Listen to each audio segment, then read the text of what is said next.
Hello friends, welcome back to my channel Earth Mom Dehradun और मैं हूं ज्योति। वेलकम करती हूं सभी का अपने चैनल में।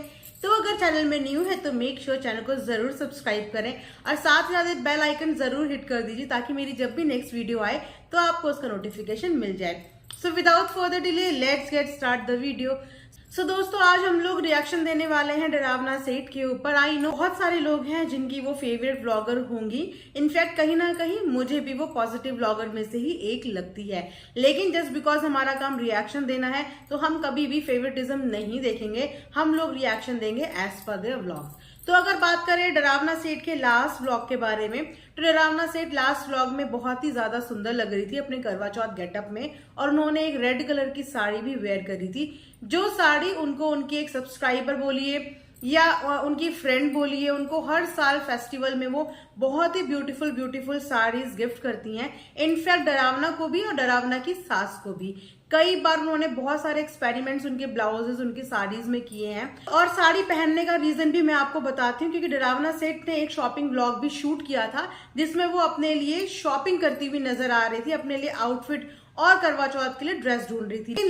लेकिन सब्सक्राइबर्स ने कमेंट सेक्शन भर दिए कि डरावना मैडम, अभी तो आपको स्वास्तिका नाम है जो लड़की इनको ड्रेस भेजती हैं, कि अभी तो आपको उनका ड्रेस आई है, उनकी साड़ीज आई है, आपको उन्हीं की साड़ी पहननी चाहिए। उन्होंने इतने प्यार से आपको साड़ी गिफ्ट की है और वो आपको हर फेस्टिवल में बहुत ही सुंदर सुंदर साड़ियां गिफ्ट करती हैं। तो आपको साड़ी खरीदने की या कोई भी कपड़े खरीदने की क्या जरूरत है, आपको वही साड़ी पहननी चाहिए। तो अब ये बोलिए कि ऑडियंस का प्यार, ऑडियंस का प्रेशर, डरावना मैडम मजबूर हो गई स्वास्तिका की दी हुई साड़ी पहनने के लिए। और नो डाउट साड़ी बहुत ज्यादा खूबसूरत लग रही थी और डरावना सेठ भी उस साड़ी में खूबसूरत ही लग रही थी। तो बात यहाँ पे भी खत्म नहीं हुई, क्योंकि ऑडियंस है और ऑडियंस आपको पता है कि अपने मन मुताबिक चीजें देखती भी है और अपने मन मुताबिक कमेंट्स भी करती है। तो उसके बाद ऑडियंस ने एक बार और कमेंट करने शुरू कर दिए कि आपने अभी तक हम लोगों से स्वास्तिका को मिलवाया क्यों नहीं। आपने एक बार भी मतलब आप वीडियो कॉल के जरिए उनसे मिलवा सकती हैं, आप किसी इंस्टाग्राम लाइव में उनसे मिलवा सकती हैं, लेकिन आपने अभी तक ऑडियंस को स्वास्तिका से मिलवाया ही नहीं।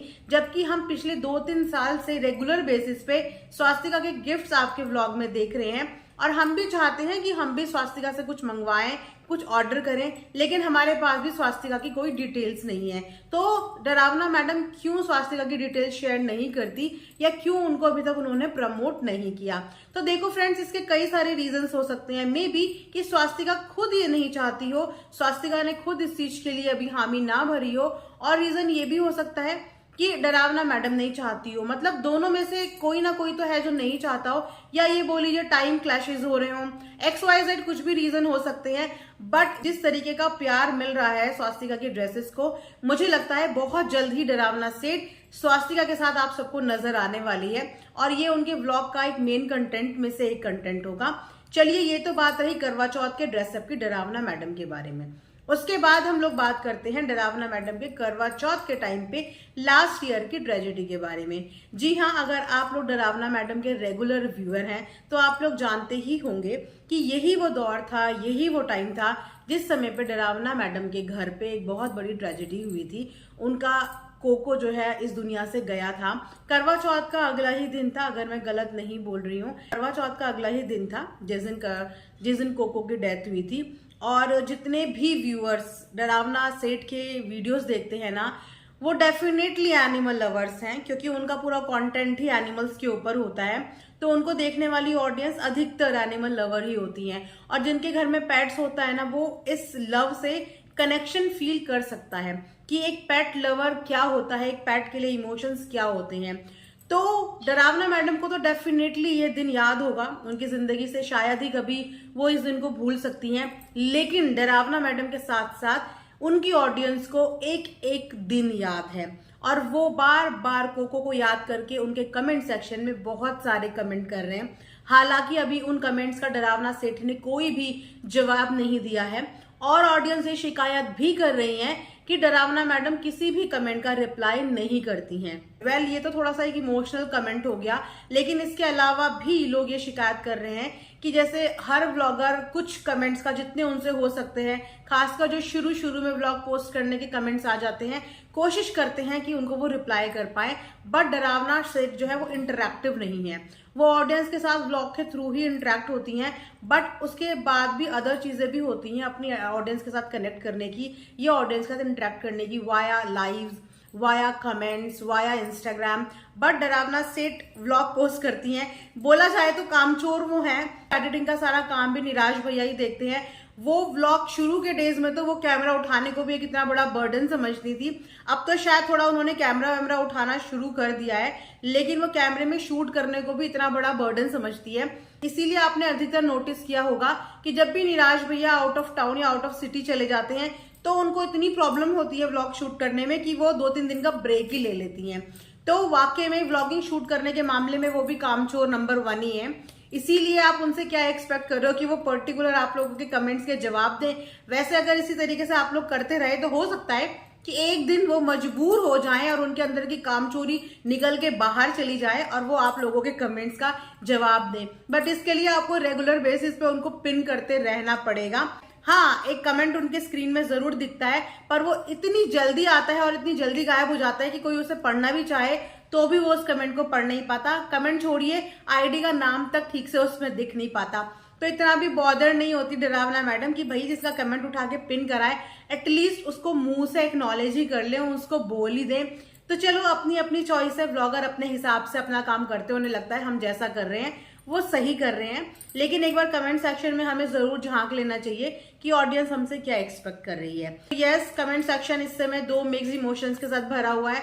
एक तो इन शिकायतों के साथ कि ऑडियंस के कमेंट्स के डरावना मैडम कोई रिप्लाई नहीं कर रही है, और दूसरा इस बात से कि कोको को ऑडियंस बहुत ज्यादा मिस कर रही है। यही एक कनेक्शन होता है व्लॉगर्स और ऑडियंस के बीच में, यही एक इमोशनल बॉन्ड होता है जो कोको के जरिए ऑडियंस और डरावना सेठ के बीच में डेवलप हो गया कि ऑडियंस को उनकी हर पेट की डेट ऑफ बर्थ, हर पेट के आने का डे, सब कुछ याद रहता है। उनके पेट्स क्या खाते हैं, कैसे रहते हैं, क्या नाम है, ऑडियंस को सब कुछ पता है।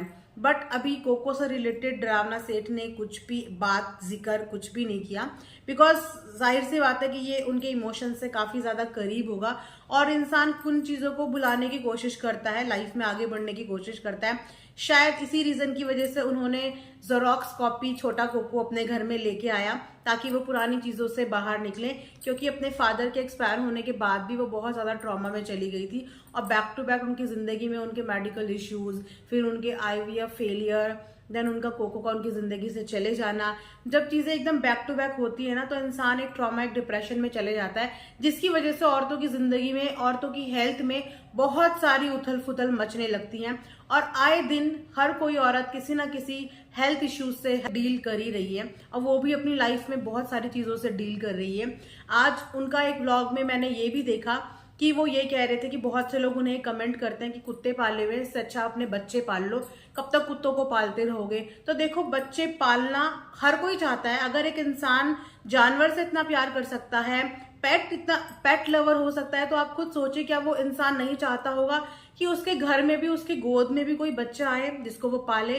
अगर आप लोग ये स्टेटमेंट देते हो तो आई थिंक आप लोगों को ना उनकी वो आईवीएफ वाली जर्नी और वीडियो जरूर देखनी चाहिए, जिसमें उन्होंने अपने 6-7 फेलियर आईवीएफ के बारे में बात की है।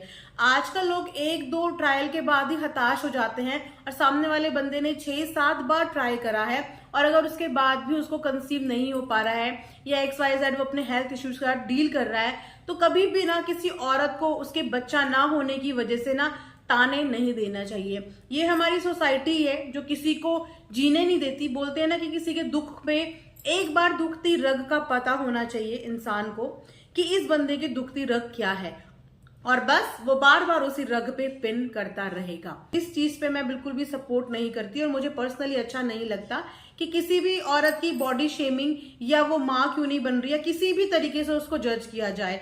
हम भी यहाँ पे रिएक्शन देते हैं व्लॉग्स के बेसिस पे, लेकिन पर्सनल जोन पे घुसने की हम खुद भी कभी भी कोशिश नहीं करते। तो जिस तरीके के कमेंट या लोग उन्हें बातें सुनाते हैं, आप खुद सोचिए यार कि कौन नहीं चाहता होगा। मतलब शादी होने के बाद ऐसी कौन सी लड़की होगी, ऐसी कौन सी औरत होगी जो नहीं चाहती होगी कि वो बच्चा खिलाए या उसकी गोद में बच्चा आए।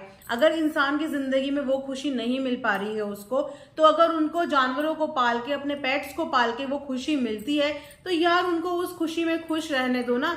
आप बच्चों का कंपैरिजन पेट से कर रहे हो, पेट का कंपैरिजन बच्चों से कर रहे हो। उन्होंने तो अपने पेट्स को ही अपनी दुनिया बना ली है। अब अगर उनकी जिंदगी में बच्चा उनको नहीं हो पा रहा है, कोई कॉम्प्लिकेशन उन्हें हो रही है, तो वो जिंदगी जीना छोड़ दें या फिर वो पेट से प्यार करना छोड़ दें, ये तो कोई बात नहीं होती ना। और पेट्स के लिए उनका प्यार जेन्युइन है, इस चीज को माने चाहे ना माने, पेट्स के लिए उनका प्यार जेन्युइन है, क्योंकि 1 2 3 नहीं 4 पेट्स उनके घर में हैं। मेरे पास पर्सनली एक पेट है, मुझे पता है कि कितना ज्यादा टाइम टेकन होता है एक पेट के साथ पूरा टाइम रहना, इन्वॉल्व होना, उसकी हेल्थ का ध्यान देना, उसका ध्यान देना बहुत अपने आप में एक जिम्मेदारी होती है।